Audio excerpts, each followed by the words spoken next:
Alhamdulillah. Alhamdulillahilladzi la yukhayyibu man ammalah wa la yaruddu man sa'alah. Fanas'aluhu subhanahu wa ta'ala an yaj'alana mimman idza an'ama 'alaihi syakar wa idza ibtuliya 'alaihi sabar wa idza adhnaba 'alaihi istaghfar. Asyhadu an la ilaha illallah wahdahu la syarika lah. Syahadatan tunjina yaumal ba'tsi wal mahsyar. Wa asyhadu anna sayyidana Muhammadan abduhu wa rasuluh sayyidul khalaiki wal bashar. Allahumma salli wa sallim wa barik wa karrim wa azzim wa taraham ala sayyidina wa habibina wa syafi'ina wa azimina wa nuri qulubina wa maulana Muhammad sayyidi sadat wa qudwatil qadat wa ala alihi anjumiz zahirat wa tabi'ina wa tabi'in bi ihsanin ila yaumil ma'ad. Amma ba'd, fa ya ayyuhal ahibbatu fillah, usikum wa iyaya bi taqwallahi wa ta'atihi wa la tamutunna illa wa antum muslimun. Faqad qala Allah ta'ala fi muhkami tanzilih wa biqaulihi yahtadil muhtadun. A'udzu billahi minasy syaithanir rajim wa sadaqallahul azim. Ya ayyuhalladzina amanu taqullaha wa qulu qawlan sadida yuslih lakum a'malakum wa yaghfir lakum dhunubakum wa man yuti'illaha wa rasulahu faqad faza fawzan 'azima. Ma'asyiral hadirin jamaah salat Jumat rahimakumullah. Mengawali khutbah di siang Jumat yang mulia ini, marilah kita bersama-sama meningkatkan kualitas takwa kita, meningkatkan kualitas iman dan takwa kita kepada Allah Subhanahu wa taala dengan melaksanakan semua perintahnya dan menjauhi semua larangan-larangannya, baik zahir maupun batin. Karena hanya dengan takwa kepada Allah akan menjamin kesejahteraan kita baik di dunia, lebih-lebih kelak di akhirat. Ma'asyiral hadirin yang dimuliakan oleh Allah,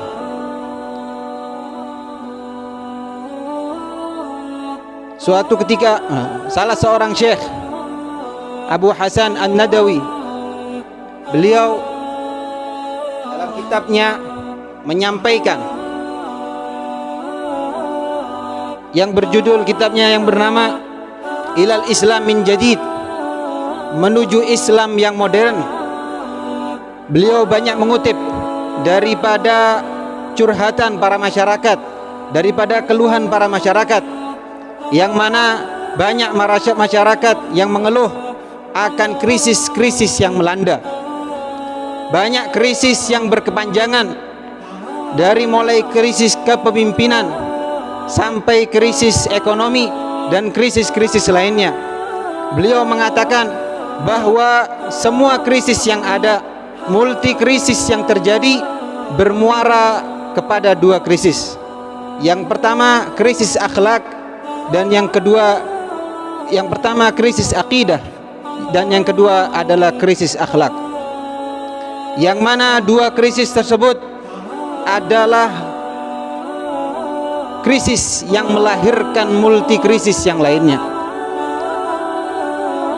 Hal itu terjadi karena kita khususnya sebagai umat Islam tidak bisa menjadikan Nabi Muhammad sallallahu alaihi wasallam sebagai uswatun hasanah, yang mana Allah Subhanahu wa taala sudah menjelaskan kepada kita bahwa Kanjeng Nabi Muhammad sallallahu alaihi wasallam adalah suri toladan, adalah idola yang patut kita ikuti.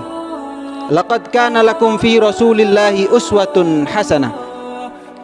Sungguh ada pada diri Kanjeng Nabi Muhammad sallallahu alaihi wasallam adalah suri toladan yang baik. Uswatun hasanah untuk kita hanya ada satu, yaitu Kanjeng Nabi Muhammad sallallahu alaihi wasallam. Bahkan Nabi Muhammad sallallahu alaihi wasallam juga memuji akhlak daripada Kanjeng Nabi Muhammad sallallahu alaihi wasallam. Wa innaka la'ala khuluqin azim. Dan sesungguhnya engkau wahai Nabi Muhammad sallallahu alaihi wasallam adalah di atas akhlak yang baik. Kalau kita menyaksikan akhlak yang baik, kalau kita menyaksikan akhlak yang mulia, maka ketahuilah di atas itu semuanya adalah akhlaknya Kanjeng Nabi Muhammad sallallahu alaihi wasallam. Suatu ketika Sayyidatuna Aisyah ditanya, "Kaifa khuluqu Rasulillah sallallahu alaihi wasallam?" Bagaimana akhlaknya Kanjeng Nabi Muhammad sallallahu alaihi wasallam wahai Aisyah? Maka Sayyidatuna Aisyah radhiyallahu taala anha menjawab, "Kana khuluquhul Qur'an." Adalah akhlaknya Kanjeng Nabi Muhammad sallallahu alaihi wasallam Al-Qur'an. Bahkan akhlak Kanjeng Nabi Muhammad sallallahu alaihi wasallam yang sangat baik tersebut adalah didikan langsung dari Allah Subhanahu wa taala, sebagaimana sabda beliau, "Adabani Rabbi fa ahsana ta'dibi." Telah memberikan bimbingan kepadaku Tuhanku Allah sehingga akhlakku menjadi baik seperti ini. Dalam menghadapi masyarakat kaum jahiliyah pada masa itu, Nabi Muhammad sallallahu alaihi wasallam juga diperintahkan oleh Allah untuk bertawadhu. Nabi Muhammad tidak diperintahkan oleh Allah Subhanahu wa taala untuk bertawaduk kepada orang yang lebih tua saja. Nabi Muhammad tidak diperintahkan oleh Allah Subhanahu wa taala untuk berakhlak kepada orang yang lebih kaya atau yang lebih tinggi. Akan tetapi Allah Subhanahu wa taala memerintahkan kepada Nabi Muhammad sallallahu alaihi wasallam untuk bertawaduk kepada mereka yang bahkan lebih jauh kedudukannya di bawah Kanjeng Nabi Muhammad sallallahu alaihi wasallam. Wahfid janahaka lil mu'minin, dan bertawadulah engkau wahai Nabi Muhammad sallallahu alaihi wasallam kepada orang-orang yang beriman di sekitarmu. Sementara itu, ma'asyiral hadirin rahimakumullah, yang terjadi di tengah-tengah kita banyak orang-orang yang tidak mengikuti daripada akhlaknya Kanjeng Nabi Muhammad sallallahu alaihi wasallam, yang sudah banyak meninggalkan daripada ajaran Kanjeng Nabi Muhammad sallallahu alaihi wasallam. Salah satu sebabnya adalah kurangnya rasa tahu bagaimana akhlaknya Kanjeng Nabi Muhammad sallallahu alaihi wasallam, karena belum mengenal bagaimana Kanjeng Nabi Muhammad sallallahu alaihi wasallam. Hampir di setiap aspek Nabi Muhammad sallallahu alaihi wasallam selalu membimbing kita umatnya. Dalam kepemimpinan, Nabi Muhammad juga mendidik kita, kullukum ra'in wa kullukum mas'ulun an ra'iyatihi. Setiap dari kalian adalah seorang pemimpin, dan kelak kalian akan dimintai pertanggungjawaban dengan kepemimpinan kalian. Ketika orang yang berdagang, orang yang berbisnis, Nabi Muhammad sallallahu alaihi wasallam juga mendidik sekaligus memberikan jaminan buat mereka apabila mereka mau berdagang dengan baik, mau berdagang dengan jujur dan amanat. At-tajirul amin as-saduq tahta dhillil arsy yaumal qiyamah. Seorang pembisnis, seorang yang berdagang, ketika dia mau jujur, dia mau amanat, maka kelak di akhir kiamat dia berada dalam naungan arsyillah. Begitu juga ketika seorang menjadi kepala rumah tangga, menjadi suami, Nabi Muhammad juga banyak menghimbau akan bagaimana bermuamalah dengan keluarganya, bermuamalah dengan istrinya. Khairukum khairukum li ahli wa ana khairukum li ahli. Sebaik-baik dari kalian adalah yang memuliakan istri dan keluarganya, dan aku adalah orang yang paling memuliakan istri dan keluargaku.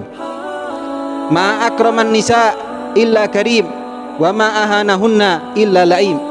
Tidak ada seorang suami yang memuliakan istrinya kecuali ia mulia di sisi Allah Subhanahu wa taala, dan tidak ada seorang suami yang menghinakan istrinya, yang menyia-nyiakan istrinya, atau yang menelantarkan istrinya kecuali ia hina di hadapan Allah Subhanahu wa taala.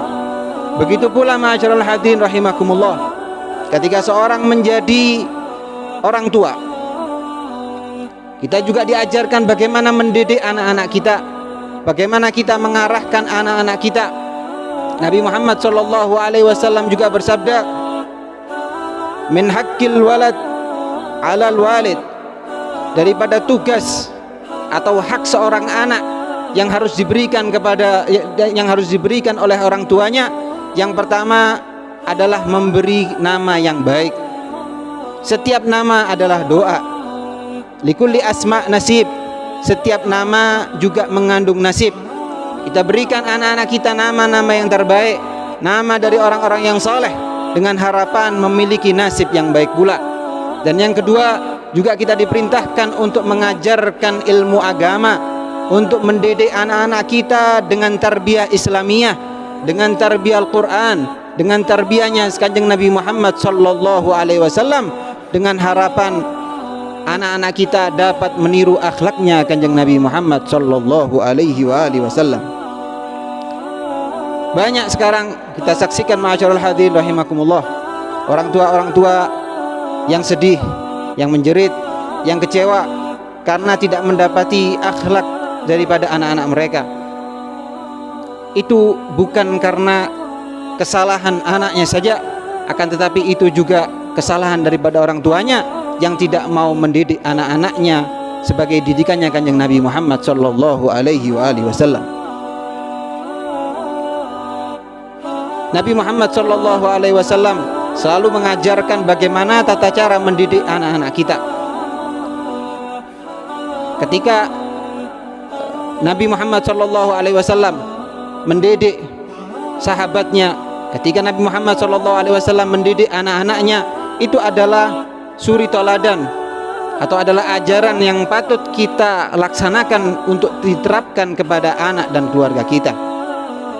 Di samping kita mengarahkan, kita juga harus mewaspadai hal-hal yang di luar itu semuanya yang dapat merusak anak-anak kita.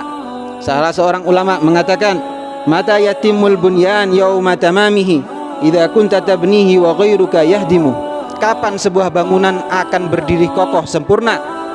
Apabila di antara kalian membangun dan orang lainnya menghancurkan. Wa alfu banin khalfahu hadimun wahid kafa. 1000 orang yang membangun, kemudian datang setelahnya 1 orang saja yang mau menghancurkan atau merusak, itu sudah cukup untuk menggagalkan kesempurnaan bangunan tersebut. Fa kaifa bibanin wahidin khalfahu wa alfu hadimin. Maka bagaimana apabila 1 orang saja yang membangun dan datang setelahnya 1000 orang yang menghancurkan. Inilah fenomena yang terjadi akhir-akhir ini. Kita menyaksikan banyak di media massa. Dikabarkan seorang anak yang bahkan sampai membunuh orang tuanya. Berapa minggu yang lalu kita juga mendengarkan bahwa seorang anak menuntut orang tuanya dikarenakan orang tuanya menasehatinya untuk tidak berpacaran dan lain sebagainya. Dituntut orang tuanya untuk dijebloskan dalam penjara. Ini salah satu kesalahan daripada orang tua yang kurang peduli tentang agama anak-anaknya, tidak mau memperhatikan bagaimana anaknya mencontoh kepada siapa, belajar kepada siapa, meniru akhlaknya siapa. Maka dari itu, marilah kita bimbing anak-anak kita, kita perhatikan anak-anak kita untuk selalu taat kepada Allah dan Rasulnya. Kita bimbing anak-anak kita untuk mencari ilmu, untuk berakhlak sebagaimana akhlaknya Kanjeng Nabi Muhammad sallallahu alaihi wasallam, sebagaimana yang sudah diajarkan oleh guru-guru kita, oleh para ulama kita, agar kita senantiasa hidup dalam ketentraman, keluarga kita hidup dalam ketentraman, dan anak-anak kita dijadikan anak-anak yang soleh dan solihah. Dan salah satu yang tidak kalah pentingnya untuk orang tua, jangan lupa untuk selalu mendoakan anak-anaknya, karena doa orang tua sebagaimana Kanjeng Nabi Muhammad sallallahu alaihi wasallam bersabda, du'aul walid liwaladihi ka du'ain nabi li ummati. Doanya orang tua terhadap anaknya seperti doanya Kanjeng Nabi Muhammad sallallahu alaihi wasallam kepada umatnya, pasti akan dikabulkan oleh Allah Subhanahu wa taala. Dan salah satu yang juga diajarkan oleh guru-guru kita, semoga Allah merahmati mereka semuanya, digabungkan antara doa dan waktu yang mustajab. Apabila adzan sudah berkumandang, kita disunahkan untuk berdoa.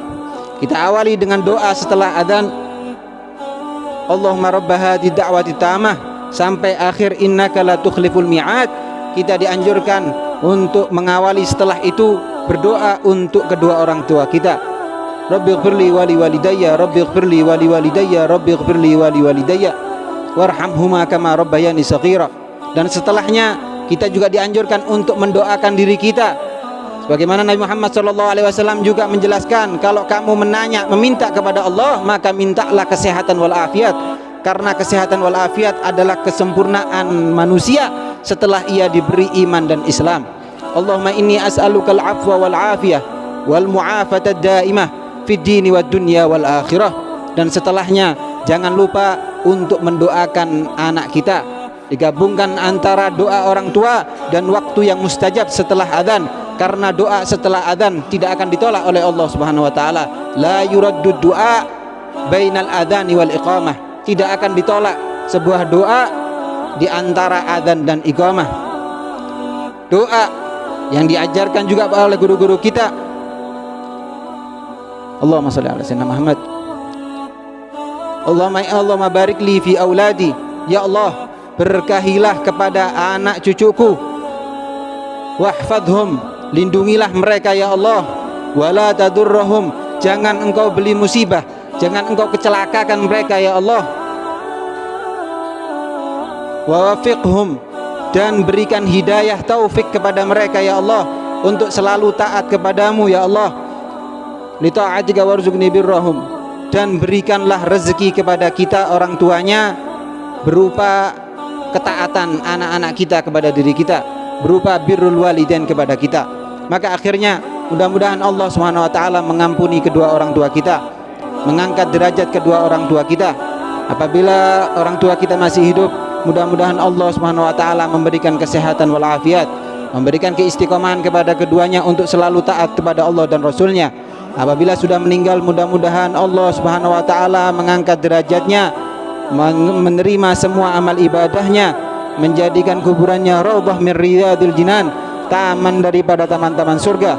Dan mudah-mudahan orang yang sakit di antara kita diberi kesembuhan oleh Allah Subhanahu wa taala, diberikan keistiqomahan untuk selalu taat kepada Allah dan Rasulnya. Dan orang di sekitar kita yang terkena musibah, mudah-mudahan segera diangkat musibah tersebut, digantikan yang lebih baik oleh Allah Subhanahu wa taala. Dan mudah-mudahan keluarga kita dijadikan keluarga sakinah mawaddah warahmah. Anak-anak kita dijadikan anak-anak yang saleh dan salihah, yang mewarisi akhlaknya Kanjeng Nabi Muhammad sallallahu alaihi wasallam.